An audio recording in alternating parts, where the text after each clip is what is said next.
Children's ITV this afternoon features the Riddlers, Wizardora, Oscar and Rupert. That all begins after the news headlines.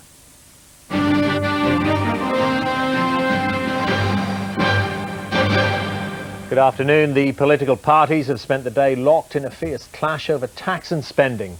Labour said John Major's U-turn on tax rises meant he couldn't be trusted again. But the Conservatives said it was Tony Blair who kept changing his policies whenever he came under pressure. Mr. Blair was appearing on the Jimmy Young radio show when he was challenged about whether, as Prime Minister, he'd cave in to union or party pressure to change his policies. Nobody, no interest group, no pressure group, no trade union, no vested interest of any kind is going to stand in the way of me giving the British people the deal I have promised. Earlier, Mr. Major had admitted that taxes had gone up since the last election, as the Institute for Fiscal Studies had said, but he stressed most people were earning more. We've never hidden the fact that during the recession we put up taxes and we're now bringing them back again. The point the IFS also confirms is that the average family is £15 a week better off after earnings growth, tax changes and inflation. Mr. Ashdown flew to Scotland to call for higher taxes to be spent on health. We will begin the long-awaited move back towards a health service based more on prevention rather than exclusively just on cure. Conservatives are taking comfort from opinion polls showing a narrowing of the Labour lead, but a new poll says voters are turned off by Tory attacks on their opponents, preferring Labour's message, Britain deserves better. John Draper, ITN, Westminster. Well, one policy on which the Conservatives and Labour broadly agree, zero-tolerance policing, came under fire today. A leading police chief said the policy of cracking down on minor crimes pioneered in New York posed serious dangers. Zero tolerance, I think New York style, has got potential to lead to riots anywhere if you are sweeping beggars and low-level criminals off the street in a way where you haven't got the community support. The Governing Council of the National Trust is meeting now to decide whether to ban stag hunting on its land. It comes after a study which found that hunting caused as much stress to a deer as a severe injury. Abroad now, and the growing tension on the West Bank erupted into more violence today. In the most serious clash, Israeli soldiers shot and wounded 7 Palestinians during a riot in Hebron. Hamas supporters burn an effigy of Israeli Prime Minister Benjamin Netanyahu at a rally in Gaza City.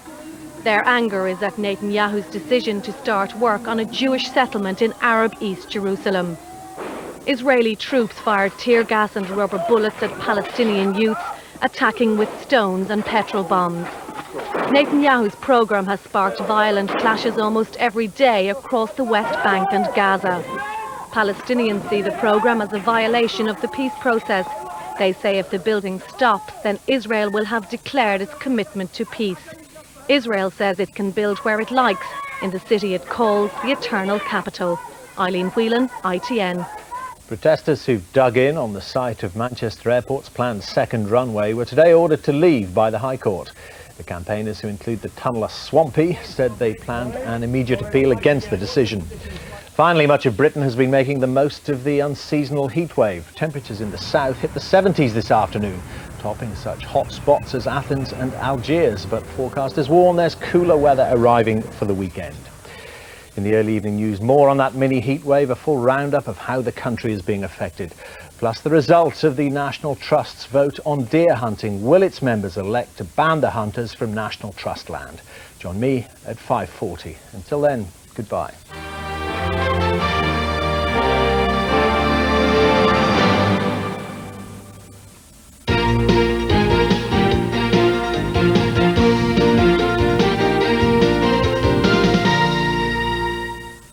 Good afternoon, welcome to Calendar.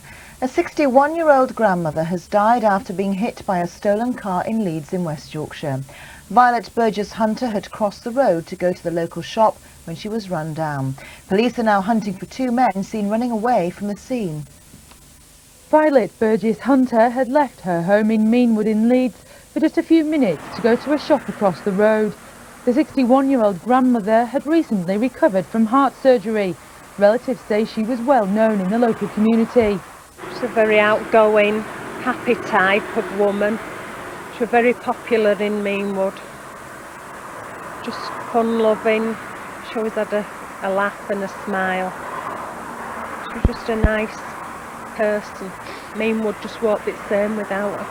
2 men were seen running away from the scene in Meanwood Road at around 9:30 last night.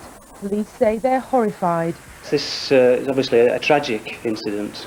We are anxious to trace witnesses to the accident itself, which took place on Meanwood Road.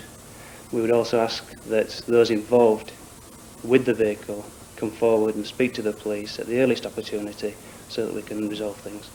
The car had been stolen earlier in the day in the Headingley area of Leeds.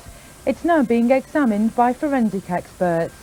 A West Yorkshire chemical firm has today been fined £8,000 after one of their supervisors was badly burnt by molten chemicals. The company AH Marks from Wyke in Bradford pleaded guilty at Bradford magistrates today to failing to ensure the man's safety at work. The court heard how Sajid Awan, who's 26, suffered burns to the face, neck and chest and forearm as the company tried out a brand new production process. The firm was fined £7,000 6 years ago when an employee died then in an accident. An official report out this afternoon says the cause of an air crash which killed 4 people in Derbyshire will probably never be known. The light aircraft crashed near Buxton in June last year. Joseph Smith from Wath-on-Dearne was giving his 2 daughters and their friend a flight around the area as a treat. An official investigation found a minor leak at the inlet to a pump, but said that was unlikely to have caused the accident.